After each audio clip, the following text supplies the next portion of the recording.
తెలంగాణ వార్తలు చూస్తే హిట్టా విక్కట్టా గవర్నర్ వద్ద పెండింగ్లో మంత్రి అజారుద్దీన్ ఎమ్మెల్సీ అభ్యర్థిత్వం ఫైల్ 10 రోజులే గడువు ఉంది. మరి ఆయనకి ఎమ్మెల్సీ పదవి ఇస్తారా ఇవ్వకపోతే మంత్రి పదవి వదులుకోవాల్సి వస్తే మరి అప్పుడు ఏం చేస్తారో చూడాలి.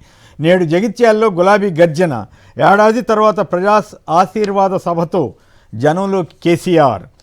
నేడు మేడిగడ్డకు ముఖ్యమంత్రి, కాళేశ్వరం ఆలయ అభివృద్ధి పనులకు భూమి పూజ చేయబోతున్నారు. ఇక ఏపీ వార్తలకు వెళ్తే, మీ పుట్టినరోజుకి మేము ఇచ్చే బహుమానం ఇది. ఇవాళ చంద్రబాబు నాయుడు గారి పుట్టినరోజు సందర్భంగా అన్నా క్యాంటీన్లకు నారా భువనేశ్వర్ గారు 76 లక్షల విరాళం ఇస్తున్నారట. చంద్రబాబు జన్మదినం సందర్భంగా అందజేశారట. ఇవాళ అన్నా క్యాంటీన్లో ఉచితంగా భోజనం పెడతారట. సంతోషం. అలాగే కూలీ ఇవ్వండి అయ్యా, అధికార పార్టీ నేతల దొంగ మస్టర్లతో ఉపాధి చెల్లింపుల్లో ఆలస్యం. రాష్ట్రంలో ఉపాధి కూలీలకు ఏకంగా 1027 కోట్ల బకాయిలు. మరోవైపు హంద్రి నీవా కాలువ పనుల్లో 3000 కోట్లు కొట్టుకుపోయాయి.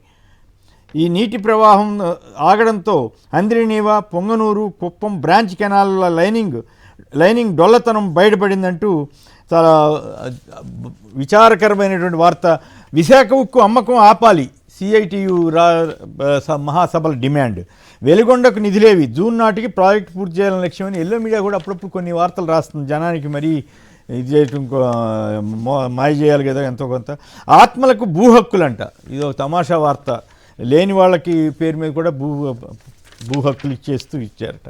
మైనింగ్ మాఫియా కాటు, నాగులకొండకు చేటు. కాకినాడ జిల్లా వంతాడ ప్రాంతంలో భారీగా అక్రమ మైనింగ్, లాటరైట్ అక్రమ తవ్వకాలతో కరిగిపోతున్న కొండ.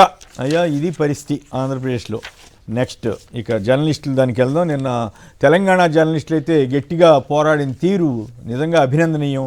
ఎందుకంటే అసలు అనని మాటని, పచ్చి బూతు పదాన్ని పోలీసులు వాడటం ఏంటి, వాడి అది ఒక జర్నలిస్ట్కి ఆపాదించి ఎక్కడో దూరంగా వేలకి 1500 కిలోమీటర్లు ఎంత దూరం ఉంటుందో అంత దూరం నుంచి విజయనగరం జిల్లా మారుమూల గ్రామం నుంచి పోలీస్ కేసు పెట్టించి ఇక్కడ దాకా వచ్చి అప్పులన్నీ చేస్తుంది రాష్ట్ర ప్రభుత్వం. ఈ అప్పులు ఈ రకంగా పోలీసులని 15 మంది, వాళ్ళకి ఇబ్బందే, 15 మంది 20 మందిని ఇక్కడ పంపించడమా, అలహాబాద్ పంపించడమా, వేరే కేసులు, ఇట్లా దేశం అంతా తిప్పటమా. తెచ్చిన అప్పులన్నీ ఏమవుతున్నాయి అంటే ఇట్లాగే అయిపోతున్నాయని అనుకోవాల్సి వస్తుంది. తెలంగాణ జర్నలిస్టులపై ఆంధ్ర పోలీసుల పైత్యం. వాళ్ళు డైరెక్ట్గా చెబుతున్నారు. చంద్రబాబు గారు, లోకేష్ గారు ఇద్దరు తెలంగాణ సమాజం మీద దాడి చేస్తుంటే రేవంత్ రెడ్డి గారు చూస్తూ కూర్చున్నారు, చోద్యం చూస్తున్నట్లు. ఆయన ఇంకా చాలా వ్యాఖ్యలు చేశారు, కానీ అవన్నీ చెప్పడం నాకు ఇష్టం లేదు. ఎందుకంటే రేవంత్ గారి మీద కూడా ఆ ప్రభావం పడుతోంది. చివరికి రేవంత్ గారే నిస్సహాయంగా మిగిలిపోతున్నాడా, ఇక్కడ చంద్రబాబు గారు లోకేష్లే పాలన చేస్తున్నారా అని తెలంగాణ జర్నలిస్టులు విమర్శిస్తున్న పరిస్థితి. ఒకవేళ నిజంగానే రాజ్యాంగాన్ని అవమానిస్తే ఇక్కడ హైదరాబాద్లో కూడా పోలీసులు ఉన్నారు కదా, ఆ పోలీసులు కూడా కేసులు పెట్టవచ్చు కదా. ఆంధ్ర నుంచి ఎందుకు వచ్చారని నేను యుగంధర్ గారంట ప్రశ్నిస్తూ ఆయన ఒక పోస్ట్ పెట్టారు. చాలా విషయాలు. 7 సిఐల బృందంతో నిన్న కేవీ రెడ్డి ఇంటిపైన ఆంధ్ర పోలీసులు దాడట. అడ్డుకున్న తెలంగాణ జర్నలిస్టులు, సామాజిక కార్యకర్తలు, తెలంగాణ వాళ్ళు. ఎంత ఏపీలో ఇష్టారాజ్యంగా పోలీసు రాజ్యం నడుపుతున్నాం కాబట్టి ఇక్కడ కూడా అంటే తెలంగాణ పౌరులు కానీ తెలంగాణ సమాజం కానీ దాన్ని సహించదని జర్నలిస్టులు చాలా గట్టిగా చెప్పినందుకు వారిని అభినందించాలి.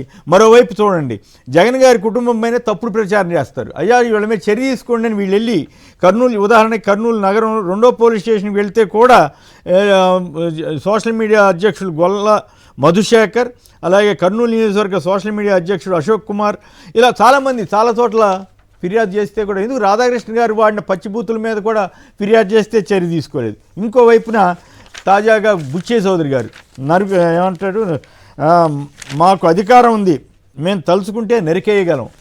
రాధాకృష్ణ గారికి ఏమో హాని ఉందంట, ఈయనేమో తలుచుకుంటే వైసీపీ వాళ్ళను మరి ఎవరినో నరికేస్తారట. గోరంట్లకు మతి భ్రమించిందని వైసీపీ వాళ్ళు వ్యాఖ్య. వైసీపీ మాజీ మంత్రి వేణుగోపాలకృష్ణ, జక్కంపూటి రాజు వీళ్ళంతా కూడా ఆయన సమాధానం ఇచ్చారు. మీ ప్రభుత్వ అవినీతిని ప్రశ్నిస్తే దేశద్రోహమా, పరిపాలన అంటే ప్రశ్నించే గొంతులకు సంఖ్యలు వేయడమా, తెలుగు రాష్ట్రాల్లోని జర్నలిస్టులపై కక్ష ఎందుకు అని జగన్ గారు కూడా ప్రశ్నించారు.